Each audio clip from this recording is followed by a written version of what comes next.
Hi నమస్తే welcome to Andhraprabha. This is Ravi Tongala. ఏపీలో assembly సమావేశాలు హాట్గానే మొదలయ్యాయి. అయితే ఈసారి అసెంబ్లీ సమావేశాలకు ప్రత్యేకత ఏంటంటే జగన్ ఊడిపోయిన తర్వాత తొలిసారి సభకు వచ్చారు. అయితే సభకు వచ్చిన తర్వాత కేవలం 11 నిమిషాలు మాత్రమే ఉండి వెళ్ళిపోయారు. ఆయన 11 మందితో కలిసి వెళ్ళిపోయారు. సో ఇది వార్త. సో ఇదే అంశంపై మనతో మాట్లాడేందుకు senior journalist Andhra Prabha editor YSR Sharma గారు మనతో ఉన్నారు. ఆయన అడిగి మరిన్ని వాళ్ళు తీసుకుందాం. సార్ నమస్కారం. సార్ నమస్తే అండి. సార్ ఓడిపోయిన తర్వాత జగన్ తొలిసారి సభలో అడుగుపెట్టారు. అయితే అడుగుపెట్టిన తర్వాత ఆయన పెద్దగా పోరాటాలు అంటే మామూలుగా ప్రభుత్వాన్ని ప్రశ్నించాల్సింది ఏమీ లేకుండానే వాకౌట్ చేశారు. సో ఎందుకు ఇలా జరిగింది, ఎందుకని వెళ్ళిపోయారు, అసలు పర్టికులర్గా ఇవ్వాలే సభకు రావడానికి ఏమైనా కారణాలు ఉన్నాయా? యాక్చువల్లీ ఆంధ్రప్రదేశ్లో ఎన్నికలు జరిగిన తర్వాత జగన్ పార్టీ వైఎస్ఆర్సీపీ 11 సీట్లు వచ్చిన తర్వాత అప్పటి నుంచి కూడా మాకు ప్రతిపక్ష హోదా ఇవ్వాల్సిందే, నాకు ప్రతిపక్ష నాయకుడి హోదా ఇవ్వాల్సిందే అన్నది జగన్ గారి డిమాండ్గా ఉంటూ వస్తున్నది. సో ఈ అసెంబ్లీలో ఇవ్వాలే ఆ డిమాండ్ మొదలు కాదు.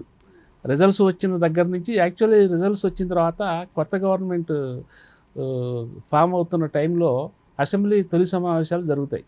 ముఖ్యంగా వీళ్ళందరూ చంద్రబాబు నాయుడు దగ్గర నుంచి, లోకేష్ దగ్గర నుంచి, పవన్ కళ్యాణ్ దగ్గర నుంచి ప్రమాణ స్వీకారానికి వచ్చారు. ఆ రోజు ప్రమాణ స్వీకారానికి వచ్చారు. అట్లాగే స్పీకర్, డిప్యూటీ స్పీకర్ ఎలక్షన్స్.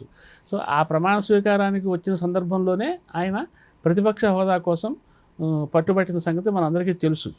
సరే, ప్రభుత్వం కూడా నీకు 18 సీట్లు కనుక వచ్చి ఉంటే ఏమండి ప్రతిపక్ష హోదా ఆటోమేటిక్గా వస్తుంది, అది ప్రభుత్వం ఇచ్చేది కాదు, స్పీకర్ ఇచ్చేది కాదు అని చెప్పి తన వైఖరేంటో ప్రభుత్వం కూడా బయటపెట్టింది. ఇక సరే, అప్పటి నుంచి జగన్ గారు కూడా అసెంబ్లీ సమావేశాలకు రాకుండా అసెంబ్లీలో మాట్లాడేది ప్రజల సమస్యలు ఏ రోజుకి ఆ రోజు 2-3 రోజులకు ఒకసారి నేను తాడేపల్లిలోనే దీనిలోనే ఉండి నేను మాట్లాడతాను, అసెంబ్లీలో ఏవి మాట్లాడదలుచుకున్నానో అవే మాట్లాడుతుంటాను అని చెప్పి ఆయన చెప్పడం జరిగింది. అట్లాగే చేస్తూ వచ్చారు కూడా. అది అంతటితో అయిపోయింది. ఇక మధ్యలో మళ్ళీ అసెంబ్లీ సమావేశాల ప్రస్తావన లేదు. ఇప్పుడు బడ్జెట్ సమావేశాలు ఈ రోజు నుంచి మొదలైనాయి. సో ఈ బడ్జెట్ సమావేశాల సందర్భంగా ఆయన వస్తారా, ఏమి వచ్చి ఈ అసెంబ్లీ సమావేశాల్లో పాల్గొంటారా, ఆయనతో పాటు ఆయన సహచర సభ్యులు కూడా పాల్గొంటారా అనేది ఒక సస్పెన్స్గానే కొనసాగుతూ వస్తున్నది. ఇక నిన్న మొన్నట్లో ఆయన అసెంబ్లీకి రావాలని తీర్మానించుకున్నట్టు ఆయన స్టేట్మెంట్ ద్వారా మనకు తెలిసింది.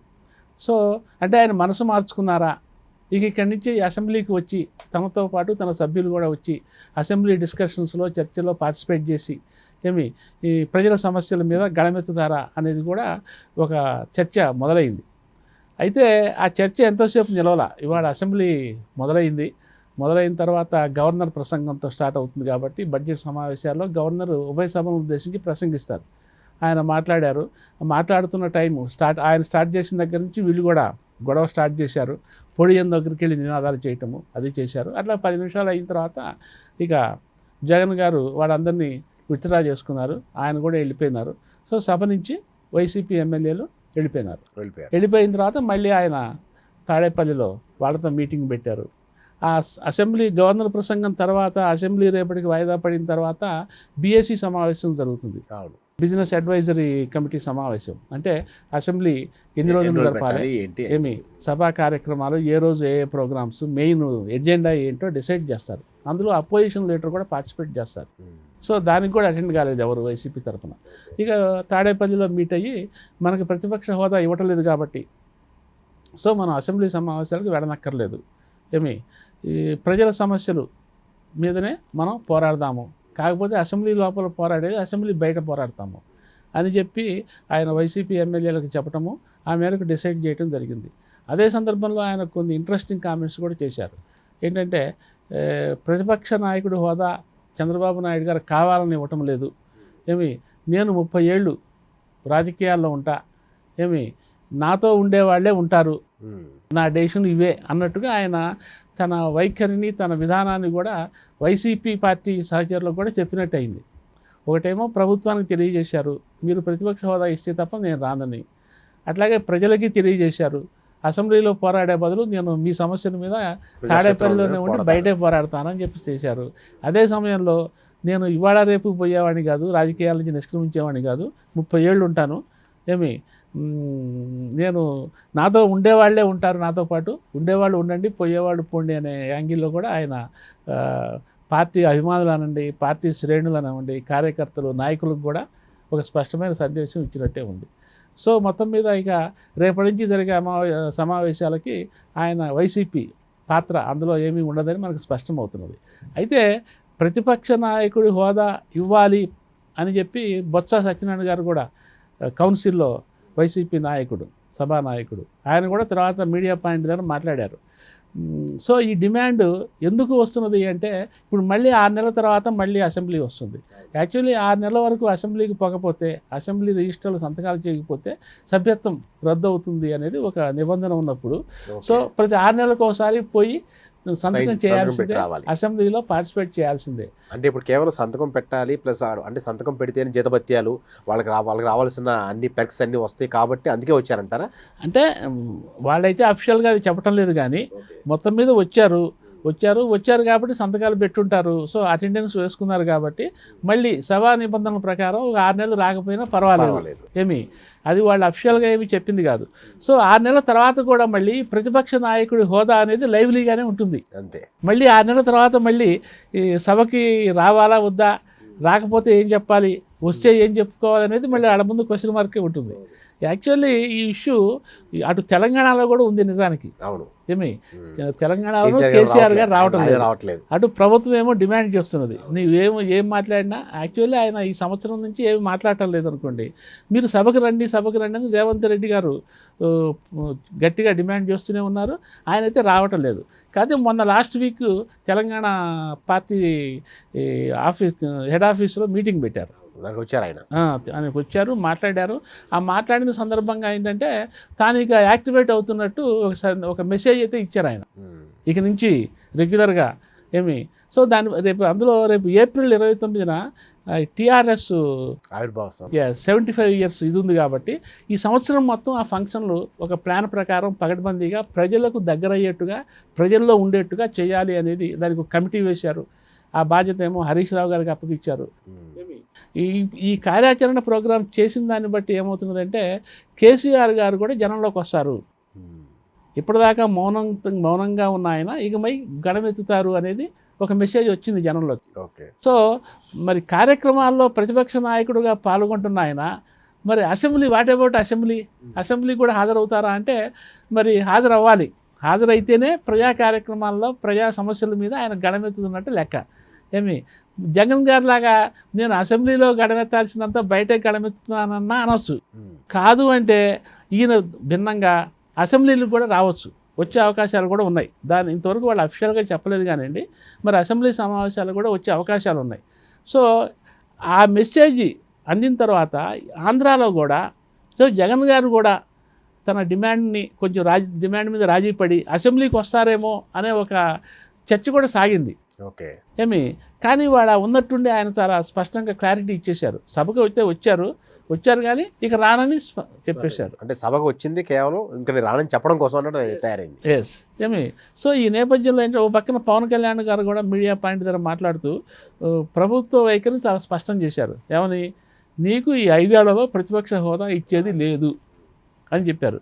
మరి 5 ఏళ్లలో ఏ రోజును కూడా మీకు దీని గురించి మేము పరిశీలించమని చెప్పిన తర్వాత ఈ 5 ఏళ్ల పదవీ కాలంలో మరి జగన్ గారు కూడా ఆయన డిమాండ్ ప్రకారం అయితే సభకు వచ్చే అవకాశం లేదు.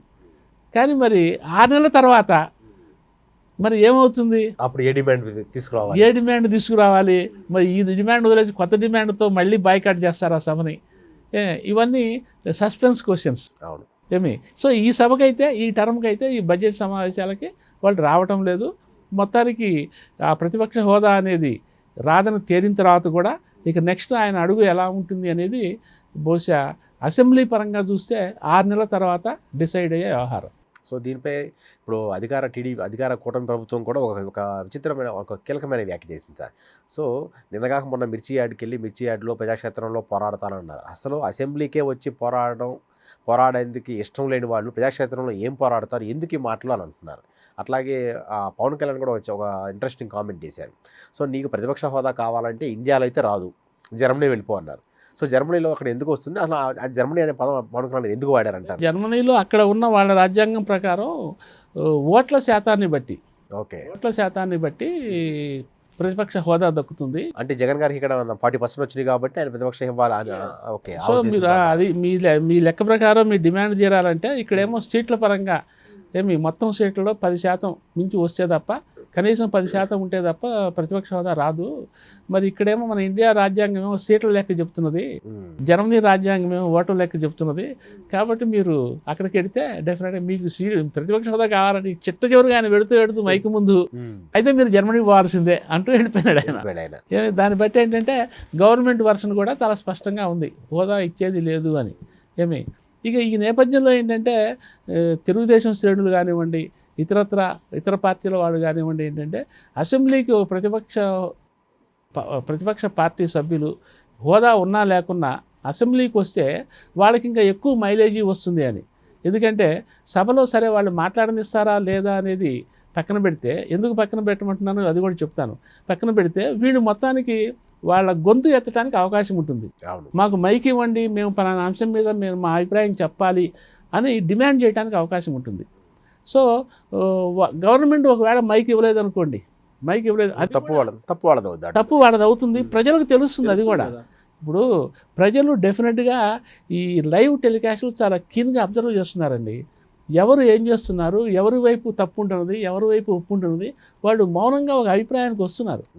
ఏమి కిందటి 5 సంవత్సరాల పాత ప్రభుత్వంలో కూడా అసెంబ్లీలో జరిగిన కార్యకలాపాలు మొన్న రిజల్ట్స్ మీద ఎంతో కొంత ఎఫెక్ట్ ఇచ్చినాయి. ఖచ్చితంగా సార్, ఎక్కువ సార్ మెజారిటీ చూపించింది. ఎస్, ఒకటి సభానాయకులు, ఇటు ముఖ్యమంత్రి కానివ్వండి, అటు ప్రతిపక్ష సభ నాయకుడు జగన్ గారు కానివ్వండి, లేకపోతే బీజేపీ తరపున కానివ్వండి, మన జనసేన పవన్ కళ్యాణ్ గారి గురించి కానివ్వండి, వాళ్ళు వ్యవహరిస్తున్న తీరు, వాళ్ళ మాట్లాడుతున్న తీరు, వాళ్ళు ఉపయోగిస్తున్న భాష, వేరే అంశాల మీద వాళ్ళు చెప్తున్న తర్కము, ఇవన్నీ కూడా ప్రజలు చాలా కీన్గా అబ్జర్వ్ చేస్తున్నారండి.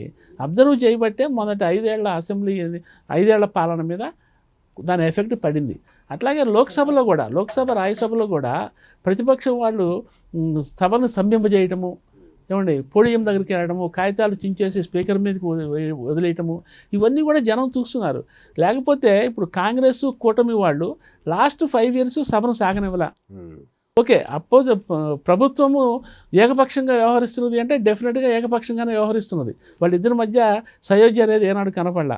కానీ అపోజిషన్ వాళ్ళు సభను సాగనివ్వకుండా 4 రోజులు సభలో దాదాపు 20-25 days సభను సాగనివ్వకుండా ఉంటే వాళ్ళు మరి నిజంగా ప్రజలు ఏమనుకోవాలి, వాళ్ళు మన కోసం పోరాడుతున్నారు, సభను స్తంభింపజేస్తున్నారు అని వాళ్ళని గెలిపించాలి కదా. అంతేగా మరి కానీ వాళ్ళు గెలవట్లేదు కదా. అంటే దీన్ని బట్టి ఎక్కడో లోపం ఉంది. వాళ్ళు అటు పార్లమెంట్లో కానివ్వండి, ఇటు అసెంబ్లీలో కానివ్వండి, అపోజిషన్ వాళ్ళు, రూలింగ్ పార్టీ వాళ్ళు ఉండాల్సిన విధంగా ఉండటం లేదు, వ్యవహరించాల్సిన రీతిలో వ్యవహరించటం లేదు అనేది వాళ్ళు ఒక అభిప్రాయానికి రాగలుగుతున్నారు. దాని ప్రభావం కూడా అది లోక్సభ ఎలక్షన్లు అయినా అసెంబ్లీ ఎలక్షన్లు అయినా చూపిస్తున్నది అనేది మనకు తెలుస్తున్నది. దీన్ని బట్టి ఏంటంటే వైసీపీ వాళ్ళైనా సరే అసెంబ్లీకి వెళ్ళి వాళ్ళు పోరాటం చేసే వాళ్ళకి చేయొచ్చు, పోరాట స్ఫూర్తితో చేయొచ్చు, వాళ్ళు ఏ సమస్యలు అయితే ప్రస్తావించదలుచుకున్నారో ఆ సమస్యల మీద డిమాండ్ చేయొచ్చు, ఎలుగెత్తి మాట్లాడచ్చు. ఏదో ఒక సందర్భంలో చివరికి స్పీకర్కైనా సరే మైకు ఇవ్వని తప్పని పరిస్థితి వస్తుంది. మైకు ఇవ్వాల్సిన అనివార్య పరిస్థితులు వస్తాయి. సో అప్పుడైనా సరే వాళ్ళు మాట్లాడచ్చు. కానీ సభలో లైవ్గా ఉండేదానికను సభలో అసలు జీరో హాజరుతో ఉండేదానికి బోల్డెంత తేడా ఉంటుంది. అసలు ఒక శాసనసభ్యుడిగా శాసనాలు చేసే సభకి వెళ్లకుండా నెలల తరబడి, సంవత్సరాల తరబడి ఉండటం ద్వారా శాసనసభ్యత్వానికే ఒక రకంగా అన్యాయం చేస్తున్నట్టు లెక్క అవుతుంది. సో ఇది మరి ప్రజలు దీన్ని ఏ విధంగా రిసీవ్ చేసుకుంటారు, తర్వాత ఏ విధంగా జడ్జిమెంట్ ఇస్తారనేది మనం చూడాల్సింది. Okay sir, thank you.